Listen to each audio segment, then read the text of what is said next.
Hello everyone. आज के video में हम लोग पॉलिटी यानी संविधान से संबंधित कुछ प्रमुख प्रश्नों के बारे में बात करेंगे।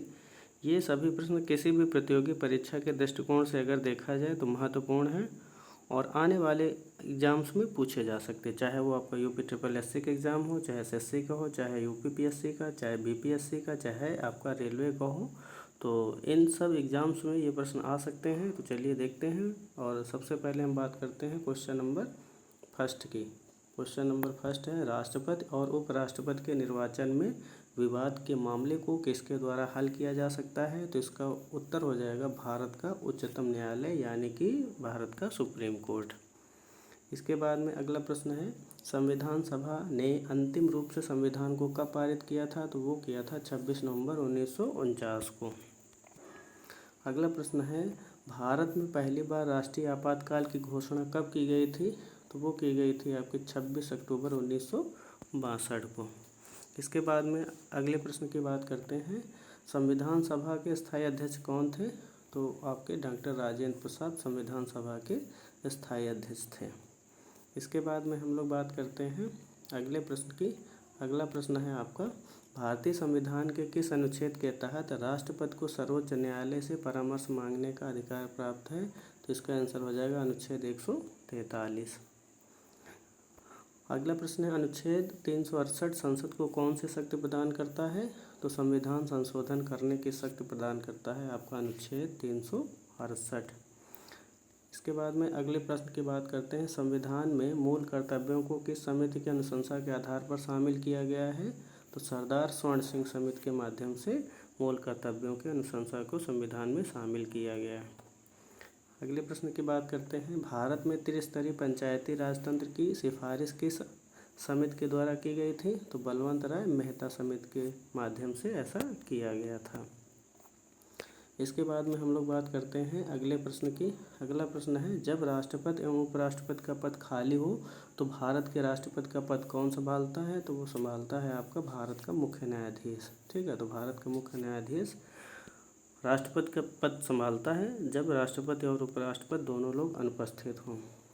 अगला प्रश्न है, किस अनुच्छेद के तहत 6 से 14 वर्ष तक के बच्चों के लिए शिक्षा का अधिकार मूल अधिकार माना गया है? तो अनुच्छेद 21A। अनुच्छेद 21A आपका 6 से 14 वर्ष तक के बच्चों के लिए शिक्षा के अधिकार से संबंधित है और ये आपका निःशुल्क और अनिवार्य शिक्षा के तहत बात करता है अनुच्छेद 21A। ठीक है। अगला प्रश्न है आपका, लोकसभा अध्यक्ष अपना त्यागपत्र किसे सौंपता है? तो लोकसभा उपाध्यक्ष को त्यागपत्र अपना सौंप सकता है लोकसभा अध्यक्ष। इसके बाद में अगले प्रश्न की बात करते हैं, उच्च न्यायालय के मुख्य न्यायाधीश की नियुक्ति कौन करता है? तो उच्च न्यायालय के मुख्य न्यायाधीश की नियुक्ति करी जा सकती है राष्ट्रपति के द्वारा।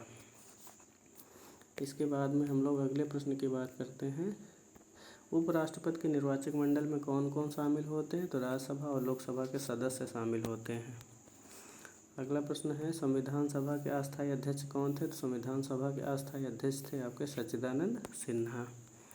अगला प्रश्न है, वित्त आयोग के गठन का प्रावधान किस अनुच्छेद में है? तो अनुच्छेद 280। ठीक है, अनुच्छेद 280 वित्त आयोग से संबंधित है। अगला प्रश्न है, 73वां संविधान संशोधन किससे संबंधित है? 73वां संविधान संशोधन संबंधित है पंचायती राज से। तो पंचायती राज से आपका 73वां संविधान संशोधन संबंधित है। इसके बाद में हम लोग बात करते हैं अगले प्रश्न की, संविधान के किस अनुच्छेद के आधार पर राज्यों में संवैधानिक तंत्र की विफलता पर राष्ट्रपति शासन लगाया जा सकता है? तो अनुच्छेद 356 के तहत ऐसा किया जा सकता है।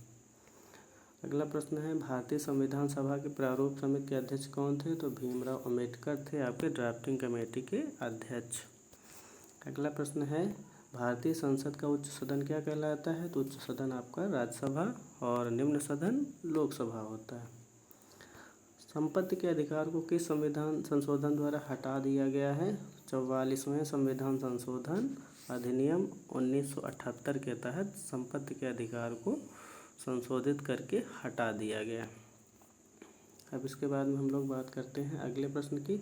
अगला प्रश्न है आपका, भारतीय संविधान में मौलिक अधिकारों की व्यवस्था किस देश के संविधान से ली गई है? तो संयुक्त राज्य अमेरिका से आपकी मौलिक अधिकारों की व्यवस्था को भारतीय संविधान में लिया गया है या अपनाया गया है। अगला प्रश्न है, लोकसभा का चुनाव लड़ने के लिए इच्छुक व्यक्ति की न्यूनतम आयु कितनी होनी चाहिए? तो वो होनी चाहिए 25 वर्ष, यानी कि एमएलए बनने की न्यूनतम आयु 25 वर्ष होनी चाहिए। ये महत्वपूर्ण प्रश्न है कि भारतीय संविधान में अस्पृश्यता उन्मूलन से संबंधित अनुच्छेद कौन सा है? तो ये है आपका अनुच्छेद 17। अस्पृश्यता मतलब होता है छुआछूत से संबंधित आपका जो अनुच्छेद है वो है आपका अनुच्छेद 17।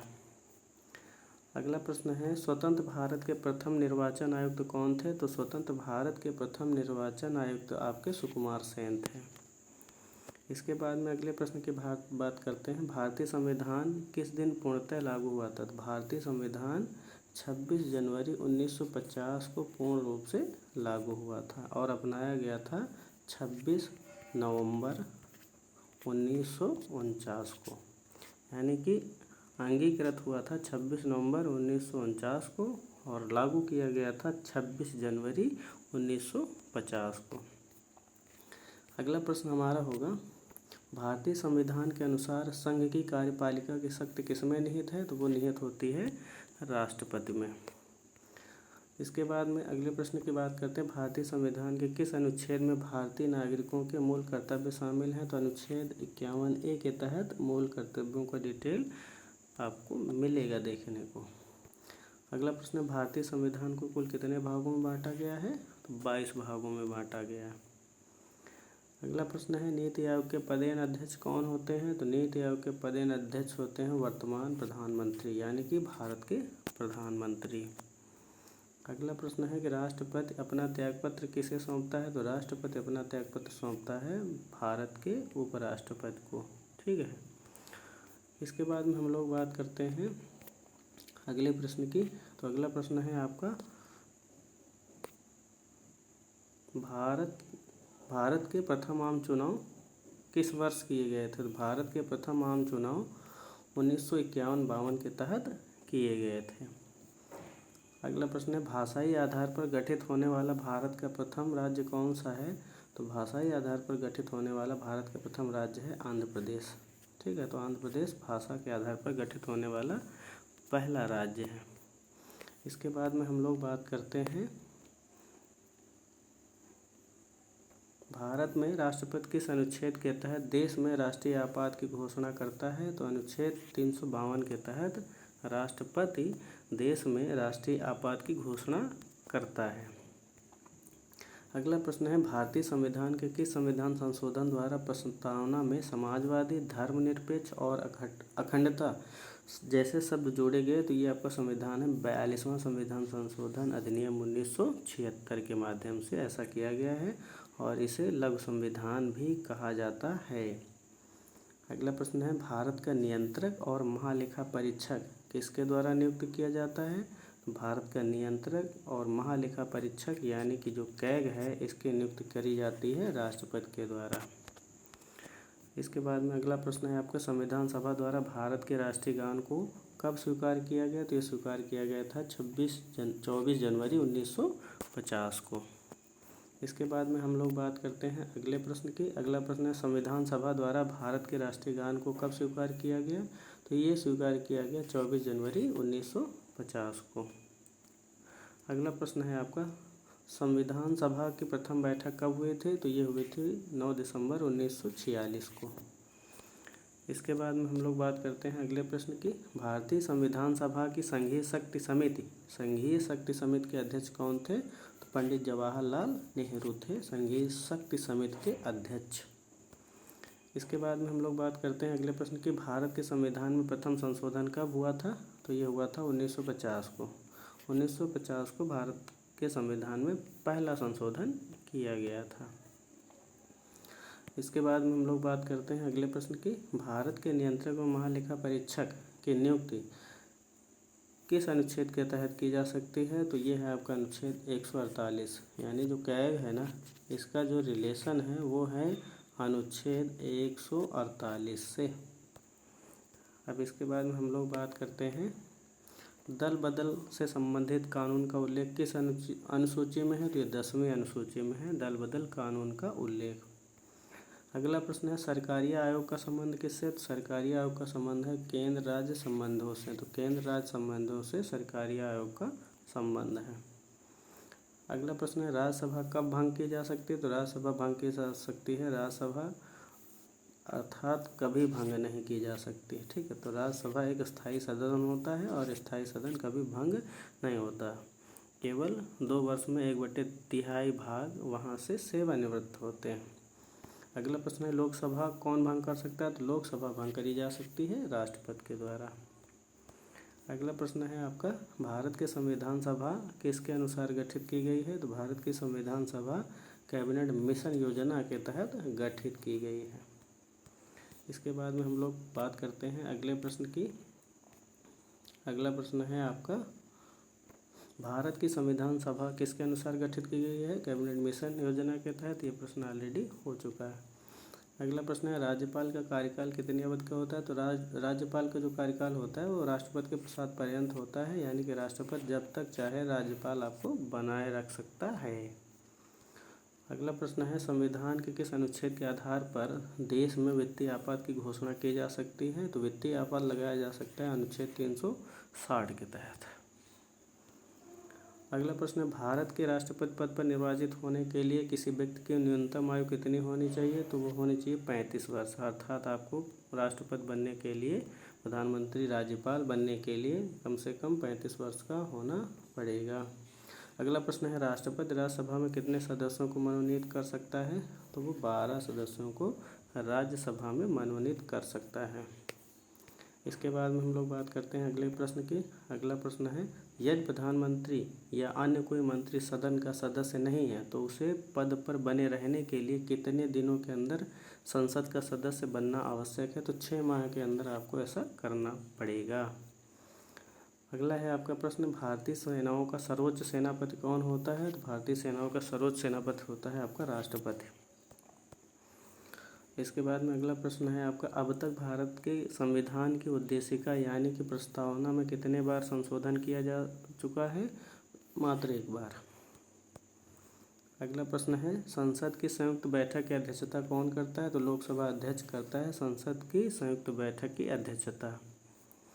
इसके बाद में हम लोग बात करते हैं अगले प्रश्न की। सर्वोच्च न्यायालय के मुख्य न्यायाधीश की नियुक्ति कौन करता है? सर्वोच्च न्यायालय के मुख्य न्यायाधीश की नियुक्ति करता है आपका राष्ट्रपति। राज्यसभा के सदस्यों का कार्यकाल कितने वर्ष का होता है? तो 6 वर्ष का होता है। संविधान में मूल कर्तव्यों की कुल संख्या कितनी है? 11। भारतीय संघ का मंत्रिपरिषद किसके प्रति उत्तरदायी, किसके प्रति सामूहिक रूप से जिम्मेदार होता है? तो लोकसभा के प्रति जिम्मेदार होता है। इसके बाद में हम लोग बात करते हैं अगले प्रश्न की। भारतीय नागरिकों को प्राण और दैहिक स्वतंत्रता का संरक्षण किस अनुच्छेद के द्वारा प्रदान किया गया है? तो अनुच्छेद 21 के तहत प्रदान किया गया। इसके बाद में अगले प्रश्न की हम लोग बात करते हैं वयस्क मताधिकार की आयु 21 वर्ष से घटाकर 18 वर्ष किस संविधान संशोधन अधिनियम द्वारा की गई है? तो 61वां संविधान संशोधन और अधिनियम ये आपका कब हुआ था? तो 1989 में हुआ था। इसके तहत की गई है 21 वर्ष से घटा के 18 वर्ष आयु। अब इसके बाद हम लोग बात करते हैं 52वें संविधान संशोधन अधिनियम किससे संबंधित है? तो दल बदल कानून से संबंधित है। इसके बाद में हम लोग बात करते हैं भारतीय संविधान में मूल कर्तव्यों को किस संविधान संशोधन अधिनियम के द्वारा सम्मिलित किया गया है? तो 42वें संविधान संशोधन अधिनियम 1976 के तहत शामिल किया गया है। इसके बाद में अगला प्रश्न है आपका भारतीय संविधान के किस भाग को भारतीय संविधान की आत्मा कहा गया है? प्रस्तावना को ऐसा कहा गया है। अगला प्रश्न है आपका भारत में सर्वोच्च किसे माना गया है? तो संविधान को माना गया है भारत में सर्वोच्च। अगला प्रश्न है देशी रियासतों को भारतीय संघ का अंग बनाने में किसने सबसे महत्वपूर्ण भूमिका अदा करी? सरदार वल्लभ भाई पटेल और वीपी मेनन ने देशी रियासतों को जोड़ने का काम किया था।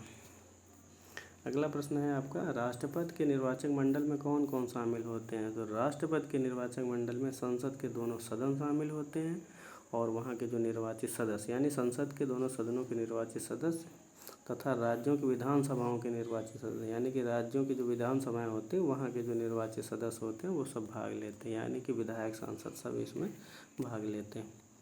इसके बाद में अगले प्रश्न की बात करते हैं, हाउस ऑफ द पीपुल को लोकसभा का नाम किस वर्ष दिया गया था? तो 1954 में हाउस ऑफ द पीपुल नाम दिया गया था लोकसभा को।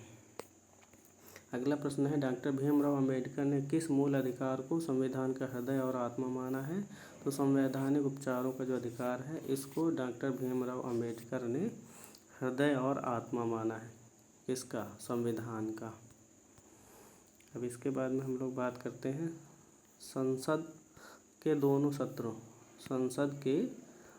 सत्रों के बीच की अवधि कितने समय से अधिक नहीं होनी चाहिए? तो 6 माह से अधिक नहीं होनी चाहिए।